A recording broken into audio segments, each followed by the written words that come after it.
system. But what our report signaled was how pervasive these gaps continue to be within the education system. And as Wayne said, not just particular to one board or another, it was across the province. And so what became abundantly very clear across the province was this complete lack of education or professional development that was being provided about transgender and gender diverse people, or rather not being provided, where 75% of our educational workers said that they received little to none of this education.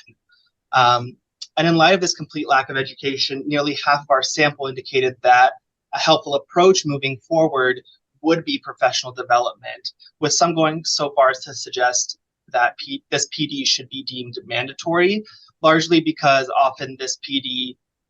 isn't mandatory and it's taken up by folks who are already interested or actively doing the work, and it's not necessarily those individuals who need the PD.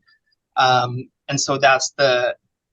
rationale behind the mandatory piece. And just as importantly, and linked to this education piece, was a lack of resources as a significant barrier to supporting trans and gender diverse students, with 44% of our sample indicating that to be a significant issue. And within our report, you'll also find a section dedicated to trans educational workers, which we have a slide coming up that'll explore that a little more in terms of those perspectives. But one of those workers indicated that they weren't even entirely aware how to infuse trans affirmative education into their classroom, which one noted, and I quote, "I was not sure how to incorporate the subject in my classroom in a way that would not offend students and parents." So it's not just about resources, but ensuring that resources are available in a way that suit the needs of the particular educator and also the ecosystem of their classroom in a way that they can disseminate it in a way that makes sense